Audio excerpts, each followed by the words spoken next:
metal or non-metal. Reaction of hydrogen with metal or non-metal.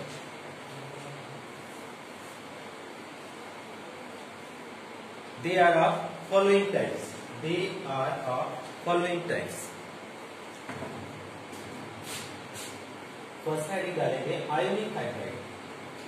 Ionic hydride. Second one डालेंगे covalent hydride. Covalent hydrides. Third one डालेंगे interstitial hydride. Inter STIPIAL. Interstitial hydride. Ionic hydride, covalent hydride and interstitial hydride.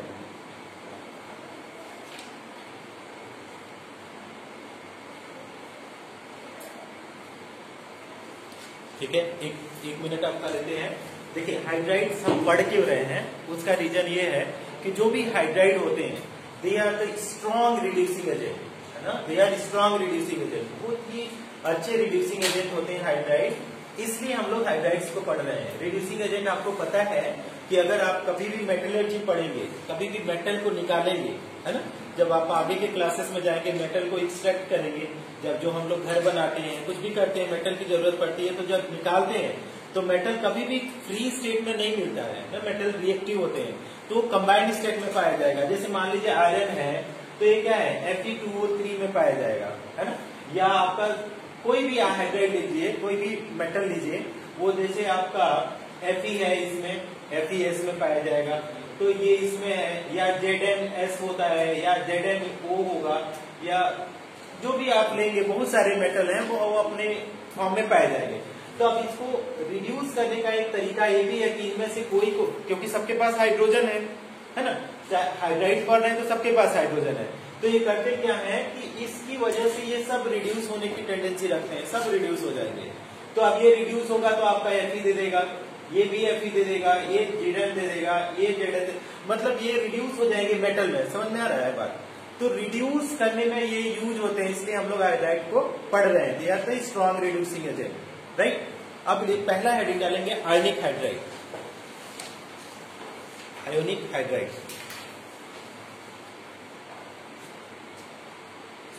Ionic hydrides are formed by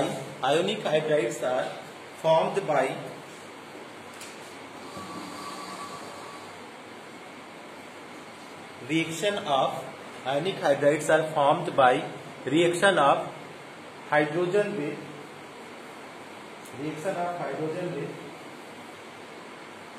S block element. Reaction of hydrogen with S block element. For example,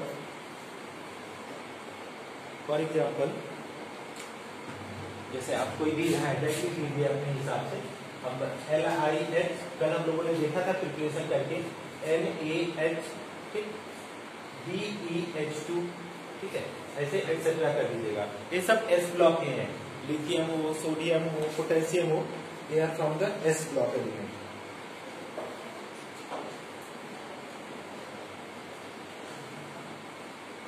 ठीक है. अब इसमें एक और point लिखिएगा, the stability of hydrides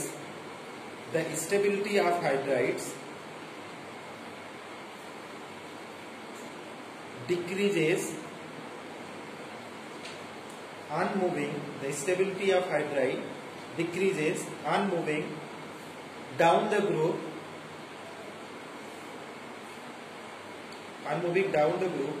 As the stability of hydride decreases on moving down the group as the size increases.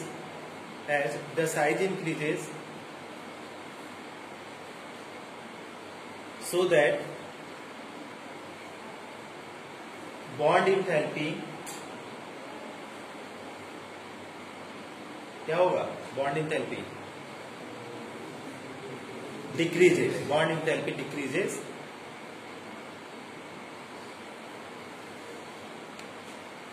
तो bond enthalpy decrease हुआ तो स्टेबिलिटी भी क्या होगा? डिक्रीज हो जाएगा. बॉन्ड इंथैल्पी डिक्रीज होने का मतलब कि थोड़ा भी टेम्परेचर देते हैं तो वो टूट जाएगा, है ना।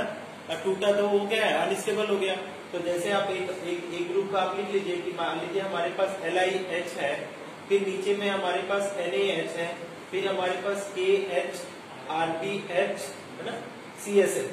तो इस तरीके से जब हम ऊपर से नीचे जा रहे हैं तो आपने क्या बोला कि साइज इंक्रीज हुआ, और जब साइज इंक्रीज हुआ तो हम क्या करते हैं, बॉन्ड लेंथ क्या करेंगे, बॉन्ड लेंथ भी इंक्रीज हुआ।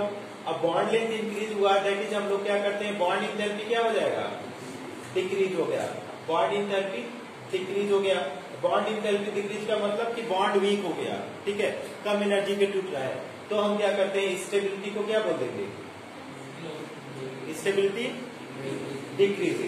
तो दोनों ग्रुप में आप सेम फॉलो करेंगे। अगर पूछा जाएगा कि out of the following which is the least stable, तो आप बता देंगे कि सीजियम हाइड्राइड जो है लीस्ट स्टेबल है। थोड़ा सा इसको लिखिएगा एक लाइन।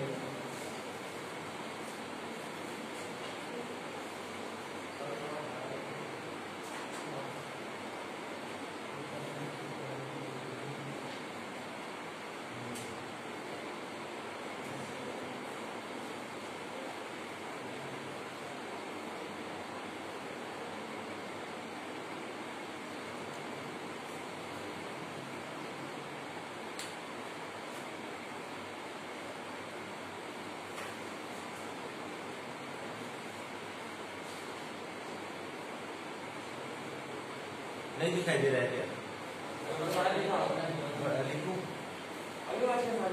हाँ। पहला देखो क्या है, lithium hydride LiH NaH KH RBH CSH, size increases. हम शॉर्ट में लिख रहे हैं, ऐसा अगर पूरा बोलना है तो आप बोलो साइज क्या है, इंक्रीजेज, ठीक। और क्या है, बॉन्ड लेंथ क्या हो जाए, साइज इंक्रीज हुआ तो बॉन्ड लेंथ इंक्रीजेज, ठीक है। दूसरा क्या है, बॉन्ड इंथैल्पी डिक्रीजेज, DECREASES। तो इसके साथ साथ स्टेबिलिटी डिक्रीजेज। ये इस तरीके से पढ़ाया जा रहा है कि आप समझ रहे हैं, है ना। तो शॉर्ट में सब कुछ लिखा जा रहा है, बात समझ में आ रहा है। एकदम ऐसे बच्चों की तरह नहीं लिखा जा रहा है कि आप एक वर्ड फ्लो में जा रहे हैं। नेक्स्ट पॉइंट लिखिएगा इसमें कि इन मॉल्टेन स्टेट, ठीक है। अब आयनिक हाइड्राइड कैसा है बताइए, आयनिक हाइड्राइड कैसा है, आयनिक हाइड्राइड मतलब आयन से मिलके बना है ना। तो अगर मॉल्टेन है तो आयन फ्री रहेंगे कि फिक्स रहेंगे, फ्री रहेंगे। आपको पता है कि इलेक्ट्रॉन और आयन क्या होंगे, कैरियर ऑफ इलेक्ट्रिसिटी होते हैं। मतलब कि मॉल्टेन स्टेट में क्या होगा, कंडक्टर है इंसुलेटर, कंडक्टर। तो आप इसको लिखिएगा, विंडोज उसको बंद करिएगा यार, पूरा ये बेकार हो जा रहा है। हाँ, तो in molten state ionic hydride conduct electricity. Molten state ionic hydride conduct electricity. Next point देखें, ionic hydride have high melting point, boiling point, and density. Melting point, boiling point and density. As they form crystal,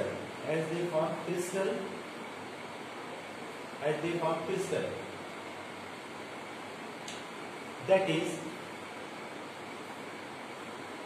very close to each other,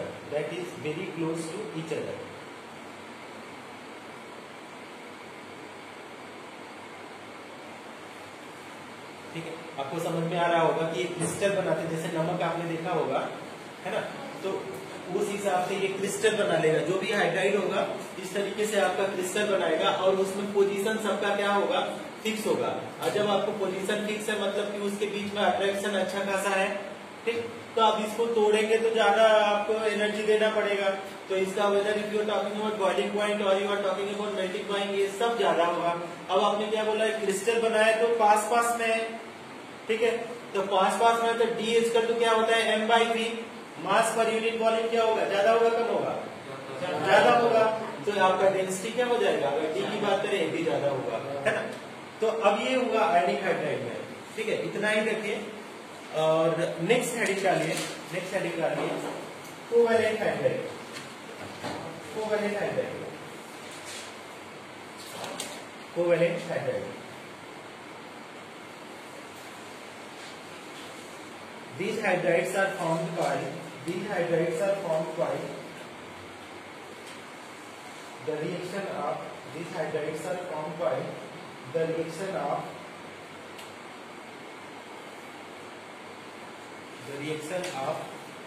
hydrogen with p block element, the reaction of hydrogen with p block elements, the reaction of hydrogen with p block elements, that is p block element में किस group को छोड़ दूं?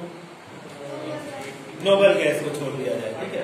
that is group 13 to 17, that is group 13 to 17।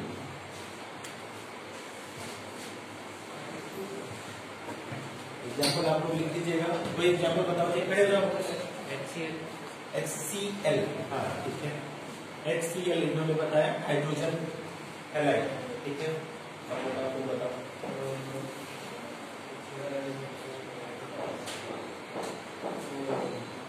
बताओ कुछ भी बोलो, elemental हो जाएगा, आयनिक बता रहे हो। पी ब्लॉक का किसी को नहीं कर पा रहे हो, पी ब्लॉक का एक एलिमेंट लो, एक हाइड्रोजन में बता रहा हूँ। पी ब्लॉक का कोई एलिमेंट का नाम बताओ। H2O, वेरी गुड, बैठ जाओ। तो आप पी ब्लॉक में उन्होंने ऑक्सीजन लिया है, यहाँ पे H2 लगा दिया, तुमको करना क्या है? बैलेंसी हाइड्रोजन का पता है और पी ब्लॉक का जिस एलिमेंट का आप ले लो, है ना। बैठ जाओ। HF भी सही है, वेरी गुड, बैठ जाइए। तो आप NH3 किसी ने बोला, NH3 तो ये क्या है? अमोनिया, नाइट्रोजन का हाइड्राइड, ऑक्सीजन का हाइड्राइड, हाइड्रोजन का हाइड्राइड, एटसेट्रा करके लगा लो, कोई भी।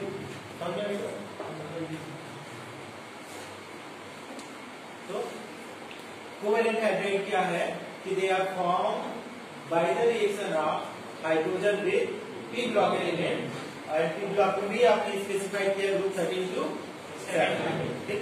उसमें लिखिए कोवैलेंट, पैरा चेंज करते हैं, covalent hydrides are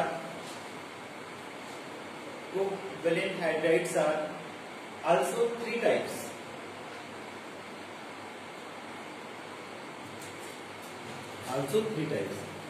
first one है electron deficient hydride, electron deficient. क्या होता है डिफिशिएंट? क्या होता है डिफिशिएंट? लैक ऑफ इलेक्ट्रॉन, या इलेक्ट्रॉन क्या होना चाहिए? कम होना चाहिए, ठीक है। तो इसको लिखिएगा। क्या, अच्छा बताओ तुम लोग, ऐसा गेस करके बताओ कि पी ब्लॉक एलिमेंट किस ग्रुप को ले कि इलेक्ट्रॉन डिफिशिएंट हाइड्राइड बनाए? Group 13, 14, 15, 13, very good. 13 में 3 इलेक्ट्रॉन होंगे, 3 हाइड्रोजन के साथ कंबाइन करेंगे तो 3 उसके इलेक्ट्रॉन, 3 इसके इलेक्ट्रॉन, कितने हुए? 6। तो ये क्या बनाएंगे? इलेक्ट्रॉन डिफिशिएंट हाइड्राइड, ठीक। समझ में आ गई बात, ठीक है। लिखिए इसमें electron deficient hydrides are formed by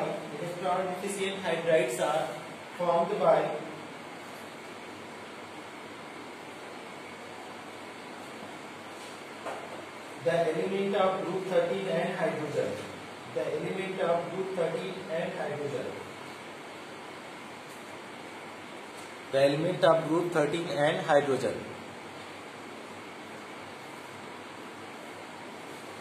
and they are having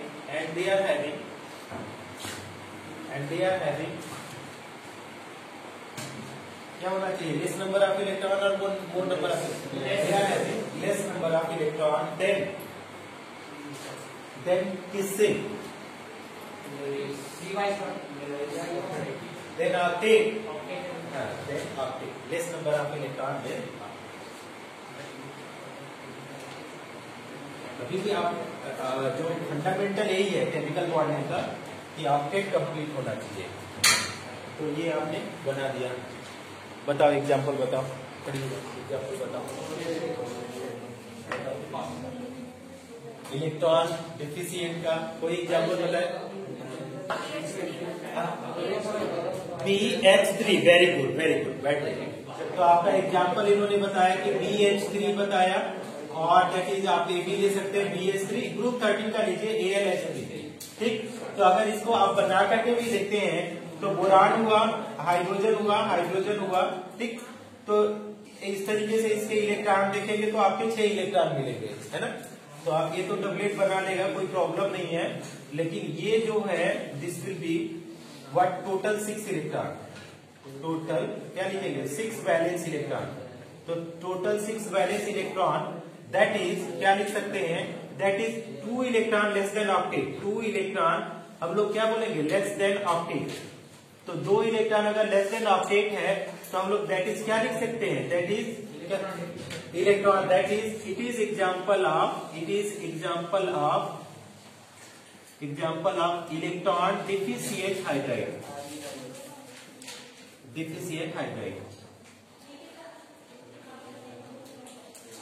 ठीक है। कॉपी कर लीजिए इसको, एक दो एग्जाम्पल जो भी आपने लिखा है।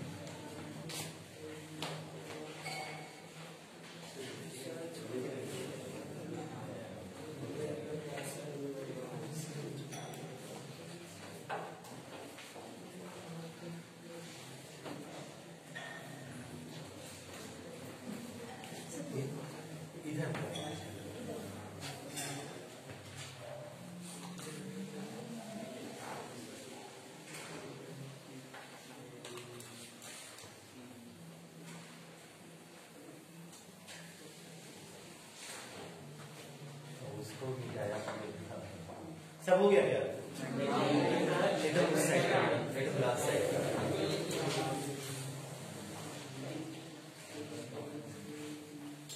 दूसरा हैंडल बोले,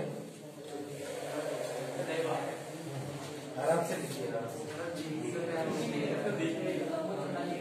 विंडोज को ओपन कर दीजिए ना,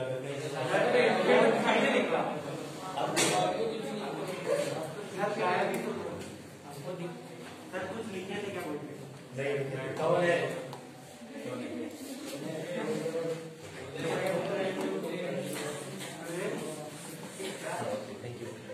देखो एक कहावत है हिंदी में,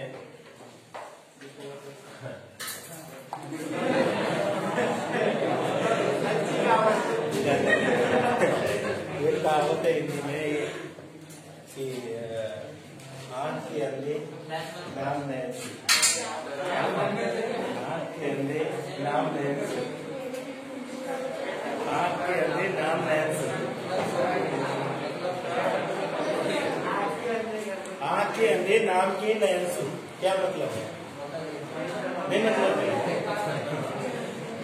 जो अंधा आदमी है उसका नाम नैन सुख है। नैन मतलब आइज,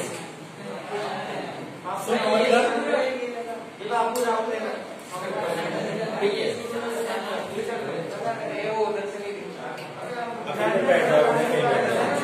चलो नेक्स्ट ये हो गया होगा, अभी दिखाई दे रहा होगा, है ना। दूसरा हेडिंग का दूसरा है इलेक्ट्रॉन प्रिसाइज, हाइलाइट।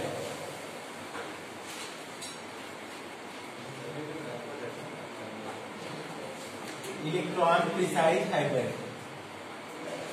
प्रिसाइज का मतलब समझते हो क्या होता है? क्या परफेक्टली इलेक्ट्रॉन प्रिसाइज हाइलाइट मतलब ऑक्टेट कंप्लीट होना चाहिए ना। तो लिखिए these hydrides is having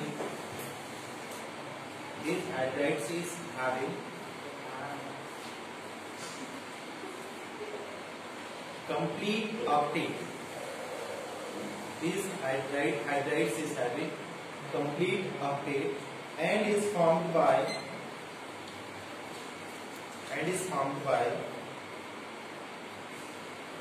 किस ग्रुप से बनाएंगे? Group 14 and is formed by group 14 elements. Example में आप लिखिए CH4 है ना, और हमारे पास SiH4 सब आपको पता है, ये तो केवल हम लोग पढ़ रहे हैं।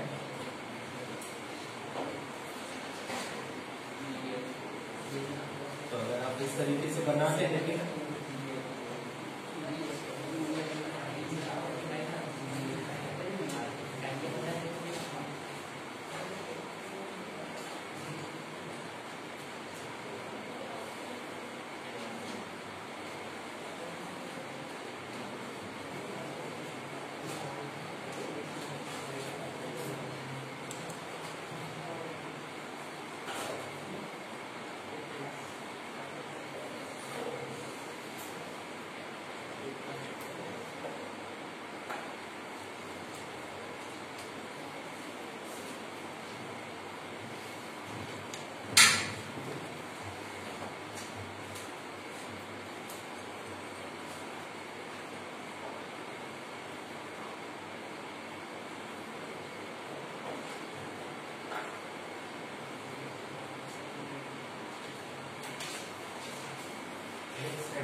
इलेक्ट्रॉन हो गया ना?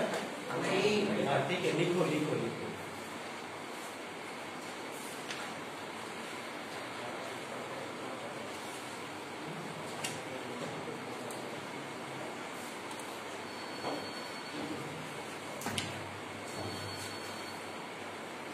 नेक्स्ट हेडिंग बोलूं, electron reach hydride, electron reach hydride, reach RICH,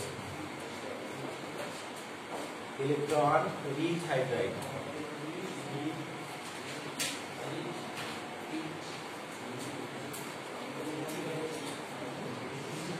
बोलो मत, है ना, बुक लाओगे तो हेडिंग पता चल जाएगा। Electron reach hydrides. अब इसमें क्या हो जाएगा, एक्स्ट्रा इलेक्ट्रॉन पड़े रहेंगे, फ्री इलेक्ट्रॉन रहेंगे, ऐसे बोल सकते हैं। ऑक्टेट से ज्यादा तो नहीं होंगे, लेकिन फ्री इलेक्ट्रॉन रहेंगे। अभी इसको देखो तो ये सबसे इनर्ट इलेक्ट्रॉन है, एक भी इलेक्ट्रॉन फ्री नहीं है इसमें कहीं भी, लोन पेयर के फॉर्म में। और उसमें हमने दूसरा वाला एग्जाम्पल इधर बनाया था, उसमें भी कोई फ्री नहीं थे। तो एक तो डिफिशियंट हो गया, 8 से कम था। ये सब शेयर्ड इलेक्ट्रॉन है, कहीं भी इलेक्ट्रॉन फ्री नहीं है मूव करने के लिए, सब ऑर्बिटल्स में है ना। तो ये इलेक्ट्रॉन प्रिसाइज हो गया, लेकिन इलेक्ट्रॉन रीच क्या हो जाएंगे, जिसमें फ्री लोन पेयर इलेक्ट्रॉन हो। ठीक है, तो लिखिएगा एक line, electron these hydrides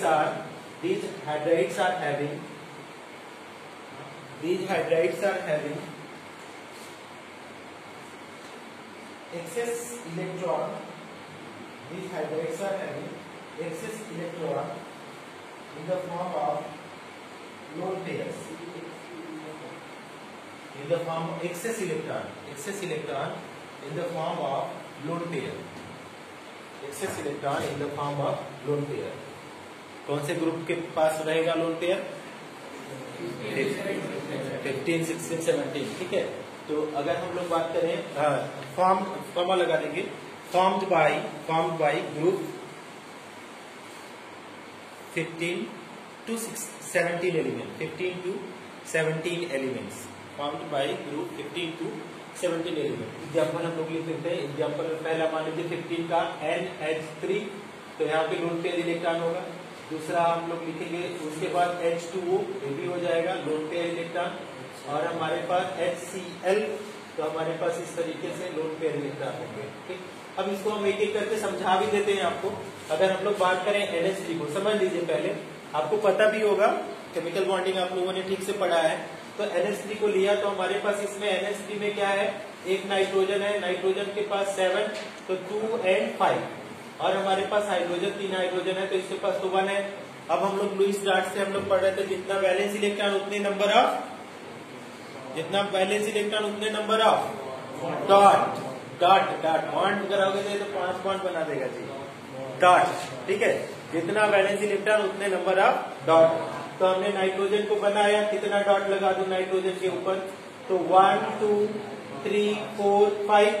hydrogen अगर हम लोग लें तो हाइड्रोजन का कितने, एक हाइड्रोजन के पास मान लो हमें प्रोसेस रिप्रेजेंट किया एक, तो हाइड्रोजन क्या किया, डुप्लेट बना करके हीलियम के तरह का स्टेबल कॉन्फ़िगरेशन पा लिया।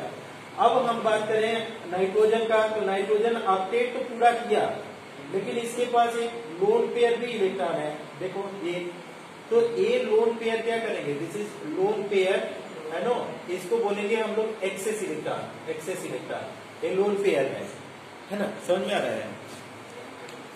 अगर हम लोग H2O की बात करें तो अगर हम लोग देखें H2O की, तो H2O देखो तो ऑक्सीजन के पास 8 है तो 2 और 6 हो जाएगा, हाइड्रोजन तो हमारे पास 1 ही होगा, तो 6 बैलेंस इलेक्ट्रॉन मतलब कितना लोन पेयर होगा 1 2 है ना, तो कितने हो जाएंगे आपके 4 हमने रिप्रेजेंट किया, ऐसे रिप्रेजेंट करो थोड़ा सा 1 2 3 4 5 एंड 6, हाइड्रोजन को अगर रिप्रेजेंट करेंगे तो A क्रॉस, तो this is what is the symbol like,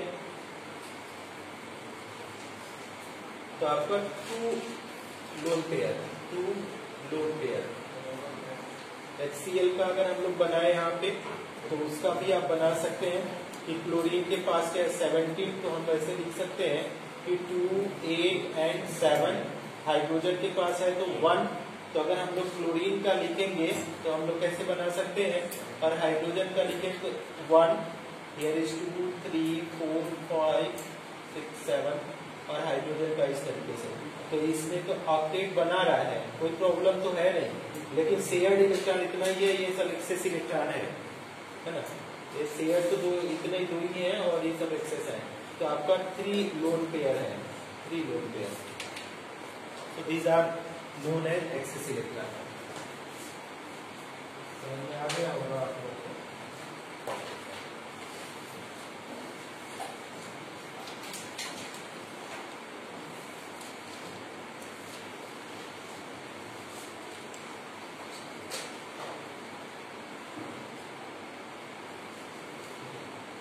next heading है इंटरस्टिशियल हाइड्राइड, इसी में पढ़ाया जा रहा है इंटरस्टिशियल हाइड्राइड को।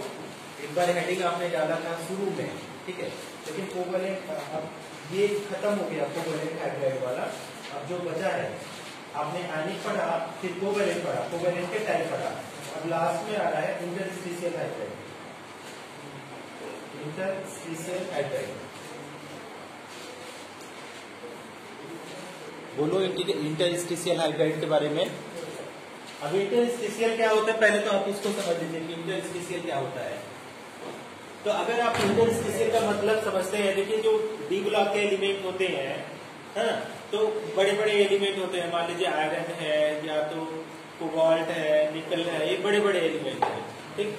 तो अब ये एलिमेंट जब इसकी लैटिस होती है, Fe की लैटिस जो होती है, तो इस तरीके से मान लीजिए Fe अपना लैटिस बनाएगा फ्री में, जैसे मेटल आप देख रहे हैं, रॉड देख रहे हैं, मेटल रॉड या जो पोल्स लिखते हैं, ऐसे ही समझ लीजिए रफ लैंग्वेज में। तो हमारे पास इस तरीके से Fe होगा, इस तरीके से Fe का केवल Fe है, अगर उसके पास कुछ और नहीं है, प्योर Fe आपने किया है, तो इस तरीके से कोई क्रिस्टल वो बनाएगा, मान लीजिए इस तरीके से, है ना। हालांकि ऐसा तो नहीं होगा, हम अच्छे से ही समझा देते हैं आपको, है ना।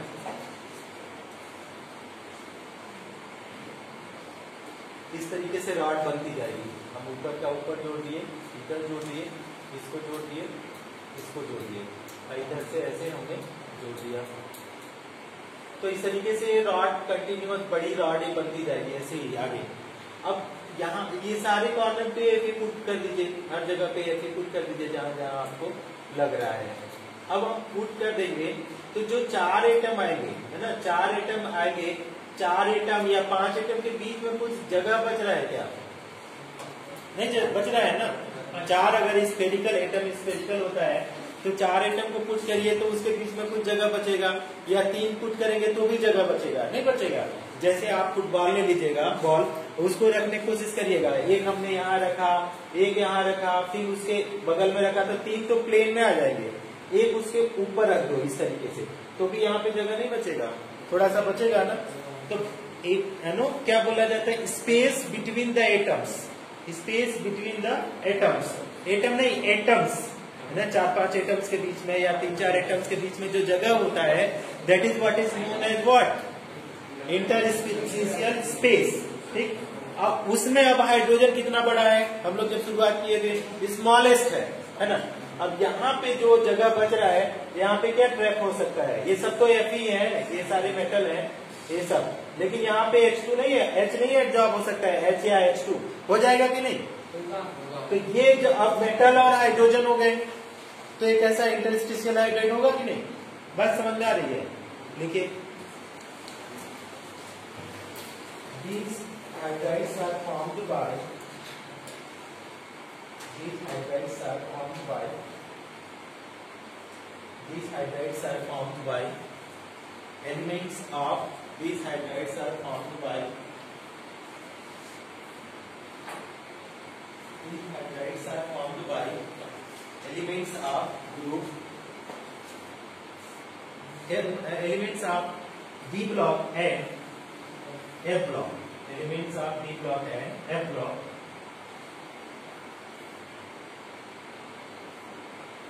In which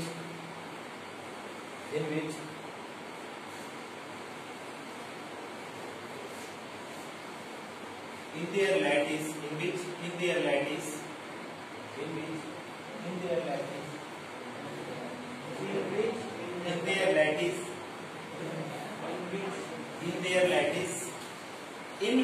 in their